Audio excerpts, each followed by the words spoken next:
खबर छोटी हो या बड़ी मगर बेबाक होगी। हर खबर पर होगी पैनी नजर। आप देख रहे हैं बिजनौर दस्तक। आदाब, नमस्कार। मैं आपके साथ शाफिया अंजुम हाजिर हूं इस खबर के साथ। खबर नजीबाबाद से। नेशनल लोकतांत्रिक पार्टी की ग्राम सोफतपुर में आयोजित सभा में national president doctor Suhail Chaudhary का जोरदार स्वागत किया गया। सभा में जनपद बिजनौर की जिम्मेदारी मोहम्मद अकरम को सौंपते हुए उन्हें जिलाध्यक्ष बनाया गया और जोरदार स्वागत किया। श्रीनगर के जिलाध्यक्ष अशफाक अहमद के संचालन में आयोजित सभा को संबोधित करते हुए मुख्य अतिथि डॉक्टर सुहेल चौधरी ने कहा कि आज जरूरत है अपने आप को समझने की। मैं तो आपको जागरूक करने और सोए हुए शेरों को जगाने के लिए आया हूं। उन्होंने दो टूक कहा कि सियासी लोगों ने अपने स्वार्थ और अपना सियासी कद ऊंचा करने का काम किया है और आप लोगों को शिक्षा रोजगार से वंचित रखा है। उन्होंने कहा कि पार्टी अपने मिशन को लेकर चल रही है, दबे कुचले लोगों की आवाज को बुलंद करेगी।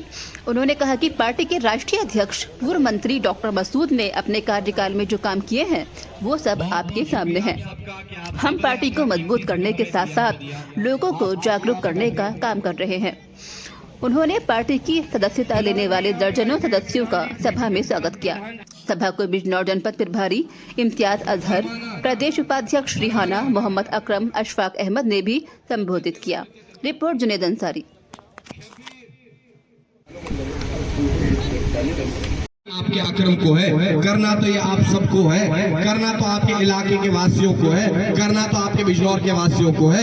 इसीलिए खड़े हो जाओ, नाम लिखाओ अपना, इसके सपोर्ट में आ जाओ, नेशनल लोकतांत्रिक पार्टी के सपोर्ट में आ जाओ। बस यही निवेदन है हमारा। चलिए भाई, इनका नाम लिख लीजिए। देख रहे हैं कि भारत की राजनीति को एक नया आयाम देने की कोशिश की जा रही है।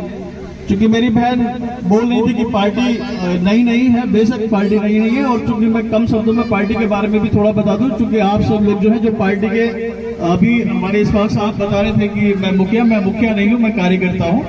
और जो हमारी पार्टी के मुखिया हैं वो चौधरी जमशेद साहब हैं, वो मौजूदा पार्टी के राष्ट्रीय अध्यक्ष है। और इससे पूर्व जो नेशनल लोकतांत्रिक पार्टी की नींव रखी, आप शायद उन सबको उनको बहुत अच्छे से जानते होंगे, डॉक्टर मसूद साहब, जो उत्तर प्रदेश सरकार में जो है शिक्षा मंत्री भी रहे और जिन्होंने 75,000 उर्दू टीचर भर्ती हो। यह है कि मौजूदा पार्टियां रही हो, मैं किसी का नाम नहीं ले रहा हूं, ना ही मैं किसी पर आरोप प्रत्यारोप लगा रहा हूं। चूंकि आरोप प्रत्यारोप लगाने के लिए मैं यहाँ नहीं आया हूं और ना ही आरोप प्रत्यारोप से काम चलेगा। मैं बस सोए हुए शेरों को जगाने आया हूं। चूंकि हमारी अपनी व्यक्तिगत समस्या है, हमारे समाज की अपनी समस्या है, और जब तक हम अपनी समस्याओं को खुद नहीं सुलझाएंगे कोई सुलझाने वाला नहीं है। इसके लिए आप ही को प्रयास करना होगा। चूंकि आप चाहे तो स्वयं में व्यक्तिगत आंकलन अभी 2 मिनट के लिए करके देख लें कि आपके तमाम लोगों के साथ में तमाम परेशानी होती है, लेकिन जिसकी जो परेशानी होती है उसी को सोल्व भी करना होता है। तो हम यहाँ पे किसी पे आरोप प्रत्यारोप नहीं लगाने हैं। बेशक जो है क्या नाम है, बीजेपी ने आज हमें जगाने का काम किया है, इसके लिए मैं बारंबार उसका शुक्रिया अदा करूंगा। क्योंकि इससे पुरानी जो भी पार्टियां रही, वो चाहे कांग्रेस हो, चाहे हमारे उत्तर प्रदेश की जो भी राजनीतिक पार्टियां रही, उन्होंने कहीं ना कहीं हमें मैं साजिशन ही कहूंगा कि हमें साजिशन जो है सरकारी नौकरियों से दूर रखा, साजिशन हमें शिक्षा से दूर रखा। क्योंकि किसी भी जो है कौम का मुस्तकबिल जो होता है, उसके नौजवान साथी या उसकी जो आंकड़े हैं, वो या उनके जो लोग हैं, उस समाज के जो लोग हैं वो कितने शिक्षित है, इस पर जो है आधारित होता है। क्योंकि हमारे आका ने भी कहा कि कौम वही तरक्की करेगी, आपने किसी का नाम नहीं लिया और आपने फरमाया कि कौम वही तरक्की करेगी जो शिक्षित होगी। और बाबा भीमराव अम्बेडकर साहब ने भी कहा कि शिक्षा वो शेरनी का दूध है, जो पिएगा वो दहाड़ेगा। तो मैं कम शब्दों में आपसे यही कहूंगा कि अपने बच्चों को जो है, चाहे आप आधी रोटी खाइए, लेकिन अपने बच्चों को शिक्षित करिए। और किसी पर आरोप प्रत्यारोप लगाने से बेहतर है, या किसी पर डिपेंड होने से बेहतर है कि हम खुद जो है क्या नाम है निर्भर हो जाए, अपने पैरों पर खड़े हो जाए। क्योंकि किसी के पैरों पर गिरकर कामयाबी हासिल करने से बेहतर है कि हम स्वयं जो है अपने पैरों पर खड़े हो जाएं। और आने वाले समय में जो है हम जो हमारा खोया हुआ वकार है, क्योंकि आप देखिए, आप बहुत पहले अगर जाएंगे, मैं हिस्ट्री की बहुत ज्यादा बात नहीं करूंगा क्योंकि वक्त कम है। चूंकि आपने काफी देर से जो है वेट किया, मुझे कुछ जो है चंद बात पार्टी के बारे में भी आप लोगों को बतानी है। तो जब यहाँ अंग्रेजी हुकूमत थी तो आप अपना परसेंटेज गूगल, आज चूंकि सभी के हाथ में एंड्रॉइड फोन है, सब गूगल पे आंकड़े जो है आपको मिल जाएंगे। आप सर्च करिए, जब यहाँ पे अंग्रेज थे तो हमारी कितनी जो है जनसंख्या थी, कितने हमारी जनसंख्या के आंकड़े थे और हम सरकारी नौकरियों में हमारा क्या परसेंटेज हुआ करता था। तो आपको जो है कहना है कुछ भी जो है किसी से सुनने की आवश्यकता नहीं है। आप जब आंकड़े देखेंगे और उस पर आप जब अमल करेंगे तो आपको अपनी हकीकत पता चल जाएगी कि हमारे तब के आंकड़े जातिगत क्या थे और हम सरकारी नौकरियों में हमारा क्या परसेंटेज था और आज हमारे जातिगत आंकड़े क्या है और आज हमारा जो है सरकारी नौकरियों में क्या परसेंटेज है। तो कहीं ना कहीं जब हम सिस्टम से आउट होंगे तो हम जब सिस्टम से आउट रहेंगे मेरे भाई, तो सिस्टम हमें तो इग्नोर करेगा ना। तो उसके पीछे कहीं ना कहीं कुछ साजिशें रही जो दीगर पार्टियों ने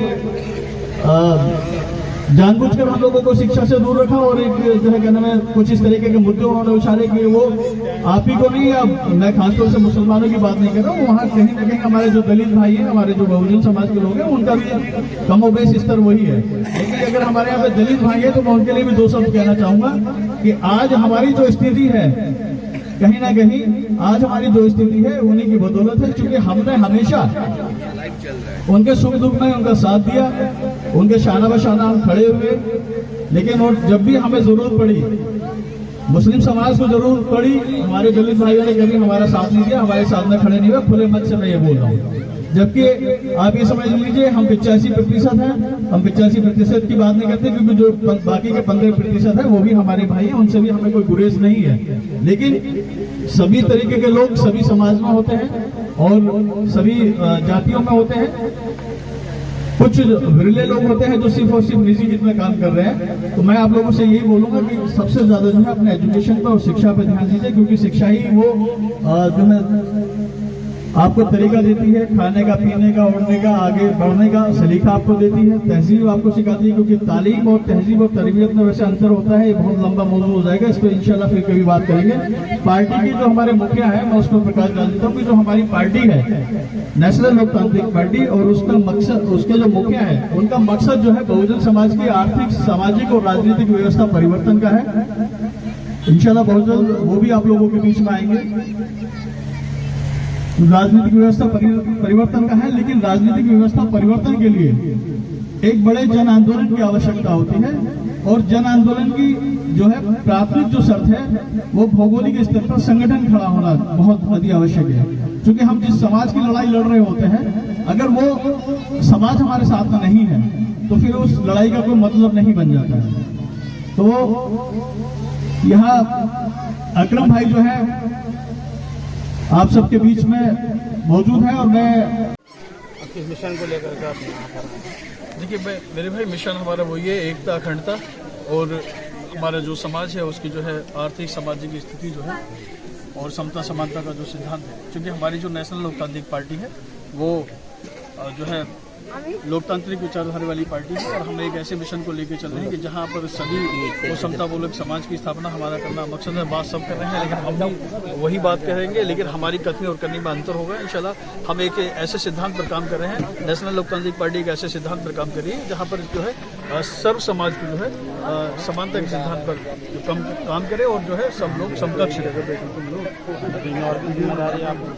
बिजनौर की जिम्मेदारी जो है हमारा छोटा भाई जो है क्या नाम है अकरम काफी दिन से हमारे जो है संपर्क में था। और चूंकि हम उसकी बीच में चूंकि मसला क्या था, मैं आपको बता दूं कि हमारी जो पार्टी है वो 14 साल के बाद में जो है कमबैक कर रही है। पार्टी किसी परिचय की मोहताज नहीं है। डॉक्टर मसूद साहब एक जाना माना चर्चित चेहरा रहा है उत्तर प्रदेश की राजनीति में। क्योंकि हमारी सेकंड इनिंग थी, हमने जो पिछली बार हमारे बुजुर्गों ने जो गलती करी वो हम इस गलती को जो है दोहराना नहीं चाहते, इसलिए हम बहुत साहब ने तो बहुत पहले पार्टी बना दी थी जी, लेकिन वो कारण बस वही था मेरे भाई की निजी हित। ठीक है, हमारे ही बीच में हमने अभी मैं बोल रहा था थोड़ी देर पहले कि हमारे जो समाज है खुद चिंतन करना चाहिए कि हमें किसी ने नुकसान नहीं पहुंचाया। हमें जब भी नुकसान पहुंचाया हमारे अपनों ने पहुंचाया, क्योंकि हम जो है सिर्फ और सिर्फ निजी हित में जब काम करते हैं तो कहीं ना कहीं हमें उसका खामियाजी भी भुगतना पड़ता है। उसी कारण जो है हमारी पार्टी जो थी वो किसी कारण से डिफंक्ट हो गई, लेकिन अभी हम लोगों ने दूसरी इनिंग स्टार्ट करी और हम बहुत फूक के कदम रख रहे हैं। इसी के मद्देनजर हमने जिला बिजनौर की जिम्मेदारी अपने छोटे भाई अकरम जी को दी है, चूंकि वो काफी दिनों से हमारे संपर्क में थे। आज हमने जो है उनको जिला बिजनौर का जिला अध्यक्ष बनाया। ठीक, धन्यवाद। Thank you.